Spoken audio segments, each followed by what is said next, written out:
My name is Jason Rylander. I'm an eDiscovery attorney in New York City. I've been in this field for about 8 years. So an eDiscovery attorney is a little bit like being a project manager. You're dealing with a lot of different people to basically gather a large amount of data, filter it, analyze it, and get it into a presentable form so that you can either produce to an opposing party or to the government, whatever documents are relevant to the case. Being an eDiscovery attorney involves gathering many types of documents that may be relevant to a case or to a government investigation. Those documents are primarily emails and any other types of documents that a company may create and save in cloud-based applications, locally on their hard drives. So you're dealing with a lot of different types of data that's changing all the time. So there's definitely a technology aspect of the job, a legal aspect of the job, and a management aspect of the job. When I'm not being an eDiscovery attorney by day and sometimes by night, I have recently started my own independent publishing company to publish children's books. And this year I published my first children's book, which I also wrote and had Enrico Miguel Thomas illustrate. It's out now. It's available on my website, and you may see it around New York City if you look closely enough. The children's book that I wrote and published is called Rats Underground, Sandy and the Chocolate Bar. It's a story that came from bedtime stories I told my daughter when she was 1 and 2 years old. She liked them. I kept telling her more and more of these stories about a family of subway rats in New York City. I probably told her 20 or 30 stories about this family, and the family has grown up as my daughter has grown up, and they even had a new daughter since I wrote the book, so that the baby rat does not appear in the book. But maybe next book she'll appear. So the inspiration for the book and the stories that I started telling my daughter actually came from before my daughter was born. I shared an art studio in Red Hook, Brooklyn with Enrico Miguel Thomas for a little while. We got to talking about making a children's book together. He's called the Subway Artist of New York City. He does a lot of work in and about the subway system. He kind of made a name for himself early in his career by doing drawings of the subway on subway maps. I had already had an idea of writing a children's story about a family of subway rats, so he seemed to be a perfect illustrator for that book. We talked about it then. Life got busy. I got a new job, had a daughter. About 5 years later, I got back in touch with Enrico and I said, hey, still have this story about the subway rats that I'd like to do, and are you still interested? He was. He said, let's do it. Hi, I'm Enrico Miguel Thomas. How did we meet? I was fresh out of Pratt, basically, and I was out working in New York City. I met a woman who knew Jason, and she said that Jason was looking for a studio mate. At that time, I was desperately looking for a studio, fresh out of Pratt Institute. So she directed me to Jason, and I came to visit the place where we are right now. Next thing I know, I'm sharing a space with Jason, and over time we became friends. And just out of college, you feel really lost. You don't know what direction to take. And art is not a profession that people, they don't really take art seriously as a profession, which makes it even harder as an artist because you have to sort of create your own niche and just make it work somehow for yourself. Well, obviously having a studio helps, but Jason was also someone who offered support morally, I guess, and eventually we started to talk about the book.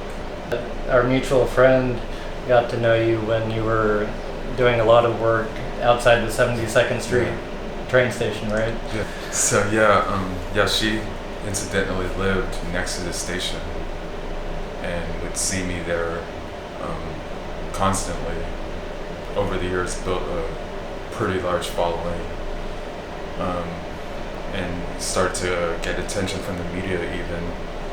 I did a really big story for Fox 5. New York one discovered me, and I think that's probably how she may have met me as well, because she saw me on TV or whatever. But like, she started to talk to me, then she invited me into her house, and we became friends. And then eventually, she told me about Jason.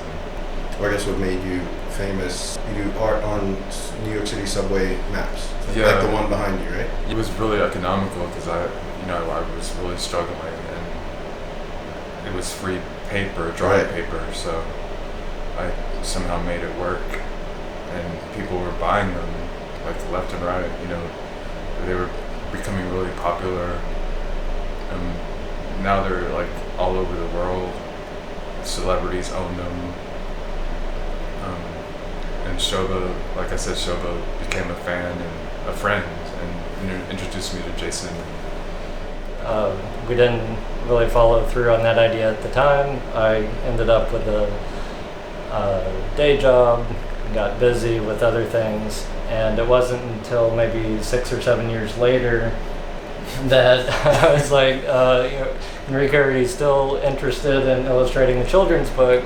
I know it's been a while, but I didn't want to give up that idea. I really wanted to do it, and I had a kid in the meantime, and I'd been telling her bedtime stories about this family of subway rats. She really liked them, and so I decided, I want to do it.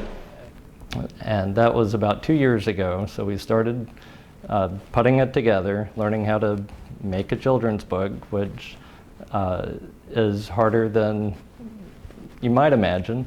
You have to lay out each page, figure out exactly where the words and what illustrations you need, where everything goes.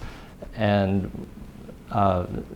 Enrico had never actually illustrated a book either, so we were both new to this, but we were both very motivated to do it and see it through to completion.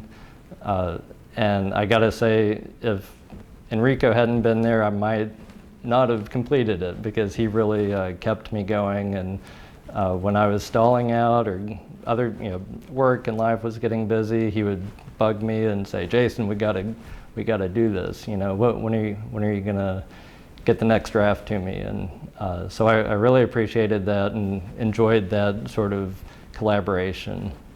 I collaborate a lot at work, but of course, this sort of creative collaboration is really fulfilling, and is a nice complement to being a lawyer.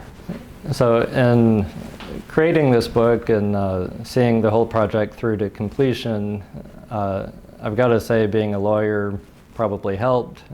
The skills that I've developed being a lawyer, of being very meticulous, paying great attention to detail,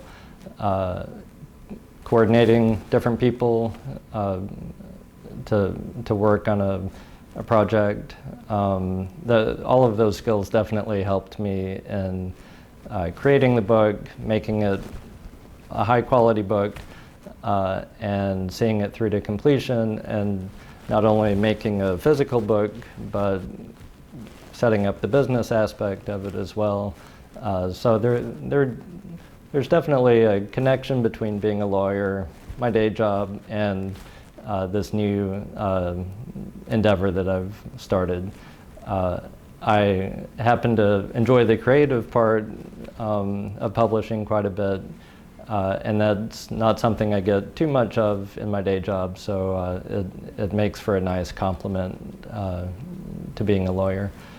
Well, one of the most fulfilling and rewarding things about creating this children's book has been that my daughter, who's now almost 6, really has seen it from an idea, and she knew it as bedtime stories that I would just come up with. And then she saw the illustrations when they came in. She saw me putting the illustrations, getting them onto the computer, writing the story, putting it all together on the computer. So she saw every step of the way, and she knew what was happening. She was, I guess, 3 years old when it started. And it's really been nice to have her there kind of by my side a lot of times. Literally, she would be looking over my shoulder when I was doing the page layouts and design. And she was excited to see the book when it was printed, at least as much as I was, I'm sure. And it was really nice to get the book in hand, be able to read it to her, and take it to her kindergarten class and read it to her class. That was a lot of fun as well. A long time ago, I used to teach, and during college, I worked in an elementary school as a teacher's assistant 1 year in a kindergarten and first grade class. So it was fun that this book got me back into that context, which I enjoy. And reading the book to the kids, getting their feedback, getting their responses and ideas. Some of their ideas were better than what was actually in the book. I would come to a page and ask them what they thought would come next, and they would have 10 ideas that were all better than what actually came next. So that was a lot of fun, and inspires me to write another book and maybe get some input from kids before I do that. Yeah, I'll give them credit. Definitely will give them credit where credit's due. Some people look at the book, it's about a family of subway rats, and they don't like rats. So they say, it looks like a great book, but I don't want to read about rats. Other people come up and they tell me their own personal stories about subway rats, which a lot of people have.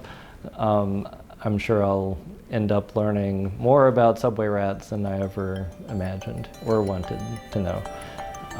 So to find out more about my book, you can go to the website tensegritypress.com.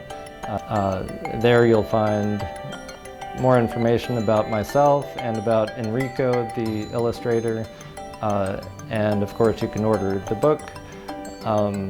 Once you get the book, you can draw your own pictures of subway rats and send them to me. I'll post them on our reader art wall, which is on the website. I'm hoping to get a lot of kids, but anyone else who's interested in drawing rat pictures can post on the wall as well. So hopefully we'll have a collection of fan art to share.